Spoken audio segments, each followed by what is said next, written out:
Okay, everyone, welcome back. So here is probably our final, at least for now, Ableton Live video as part of the live stream setup. I want to show you one more thing that I was not able to show you in the last video, and all the links will be in the description box below. So in this session now, the last video we left off where I went ahead and I showed you how to import songs, and now I've gone ahead and done that. And as you can see, I have 30 songs in this particular session. Okay, we have a 30 song live set.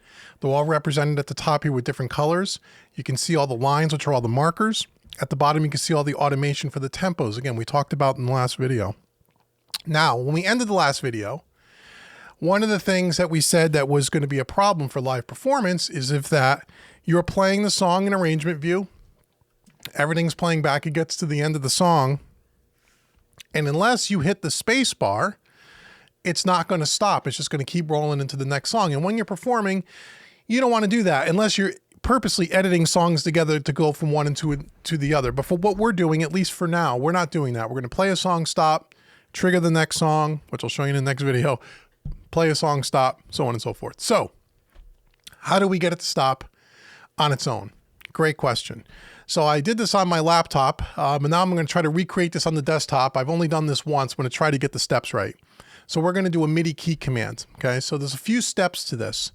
Now I'm using a Mac, and if you're on a PC, this is a little bit different. What I'm about to show you, step one, is done a little bit different with PC. You may want to do some research on YouTube or Google. You're going to need a separate app to do this, but on a Mac, this is all internal to the Mac OS. The first thing we want to do is we want to go up to our spotlight here in the top right-hand corner, and we want to go to Audio MIDI Setup. Okay, and I've already done this, so you're going to go to Audio MIDI Setup Device. Okay, double click, and this is what yours is going to look like as a default. You want to come up to the window in the top left-hand corner on the menu navigation bar, and you want to go Show MIDI Studio. Okay, we want to Show MIDI Studio, and this is a little box you're going to get. You can ignore all these other things that are grayed out. These are just for yours is going to look a little different, but what you should see here is an IAC driver, and it might be grayed out. I want you to double click on that, and here's that dialog box. And yours is going to look like this when you first start. It's going to be disabled, okay? So you're going to enable this, devices online, check that box. Down here, you want to make sure you highlight bus 1, okay? And then hit apply. That's going to allow us to do what we're about to do here in Ableton. You have to do that. So that's step 1. Make sure you get your IAC device enabled on bus 1. Okay, then we can close this. And again, how you do it on Windows, I think you have to install a third-party app to do that. So you have to research that. I don't have a PC, so I don't know. But once you've done that, the next step is to come to the Live Preferences. And under MIDI, under the MIDI tab here, you're going to look under MIDI ports. And now you're going to see Input IAC Driver Bus 1. You want to make sure that Remote is highlighted. It's going to come default like this. It's going to say Track. Turn that off, turn on the remote, turn off the track on the inputs.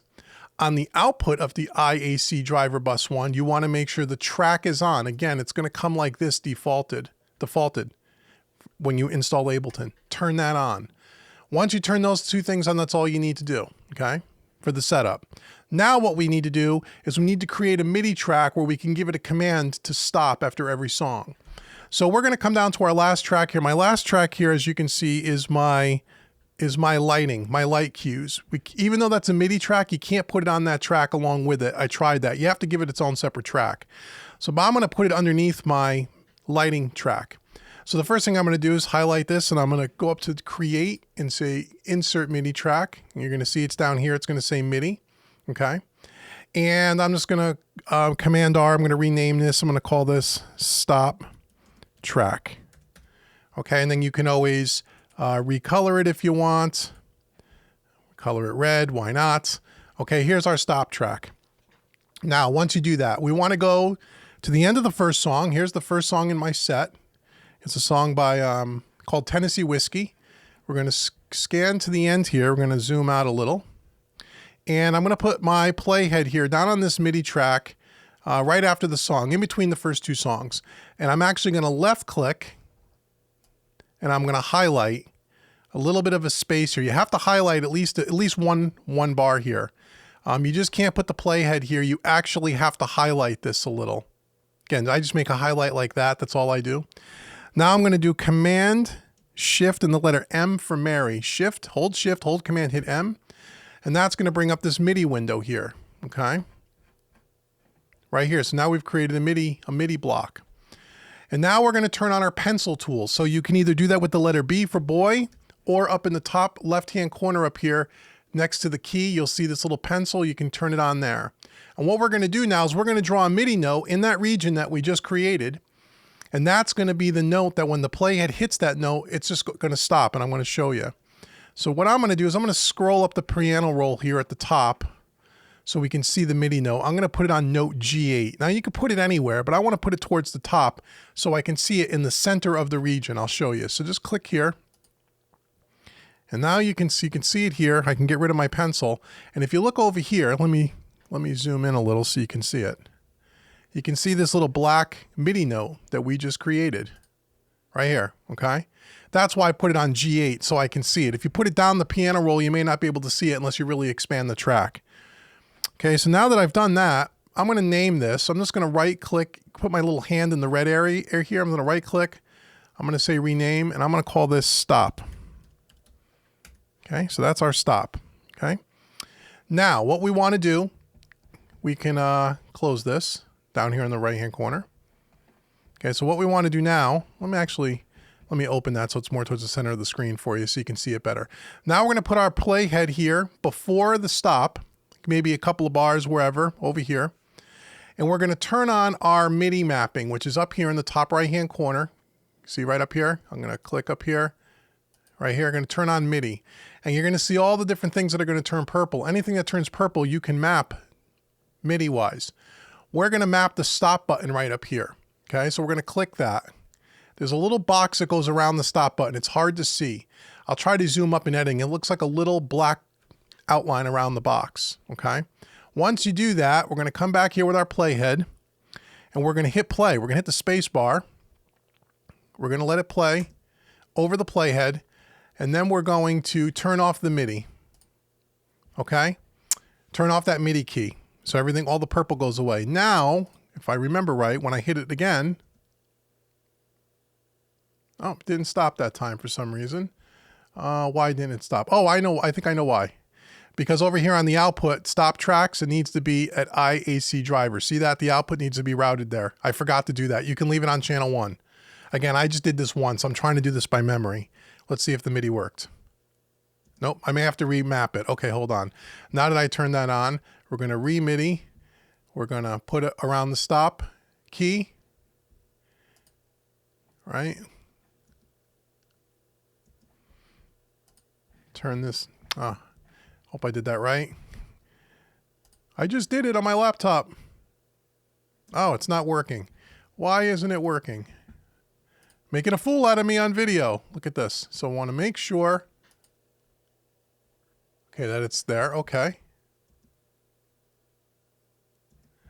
And now I'm going to turn off the MIDI. Okay, there we go.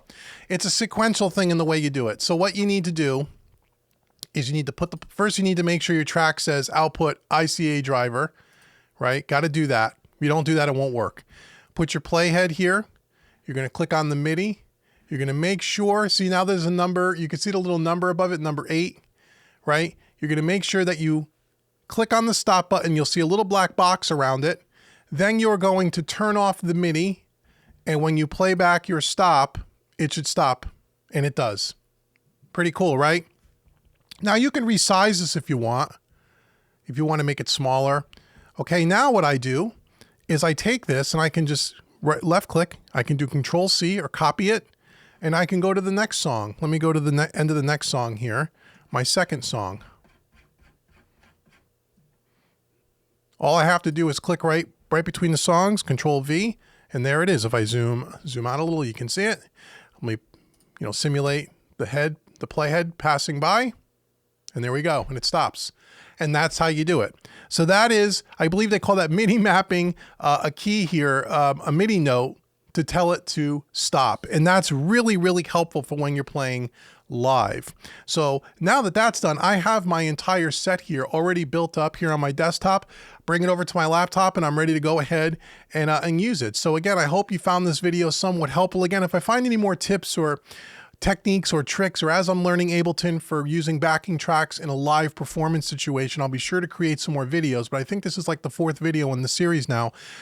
So between those 4 videos, I think I've showed you how to create a template to start from scratch, import your audio, add your markers, add your lighting cues, and now adding the stop feature. And that gets you to this point right here to where you should be able to now load all your songs in an arrangement view, add all the markers for the different song sections, put your stop commands in, and you should be able to go to town now. You should be able to, you ought to be able to go to town. Now, the only thing that is going to change a little differently once you hook it up to your laptop or your portable, your machine that you're going to be taking on the road, is you're going to want to make sure that your click track, and it all depends on what audio interface you have. We didn't talk about that because everyone's interface is going to be different.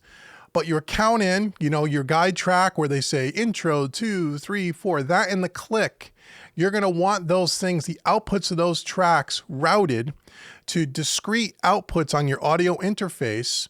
So those could go to your in-ear monitors, and the rest of your audio tracks are going to go out to the master out. Now, in this section, in this particular video, you see that it's already, my click and my count are also going to the master. And that's because I'm working on this on my desktop. This is not the computer that I'm using. When I brought the file on a hard drive over to my laptop, I made sure that my cue track or my count in was going out output 5 physically on my interface to the input of my Studio Live mixer. And again, we'll get all to that in a later video. And that my click track was going out output 4 to an input on my Studio Live mixer. So I can control the click and the cue or the count in separately from the rest of the tracks. And the rest of the tracks are going outputs 1 and 2. And those were coming in as a stereo pair on the Studio Live mixer into channels 7 and 8.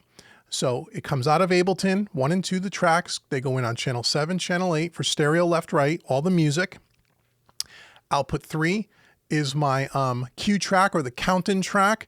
That goes into channel 9 on my mixer, and the click goes out output 4 on the interface into channel 10. Okay, so hopefully that makes sense to you. Let me know if you're using Ableton for backing tracks. What things are you doing here? Any tips that you have? I'd love to learn. I'm brand new to Ableton in this respect, as I've said a few times now.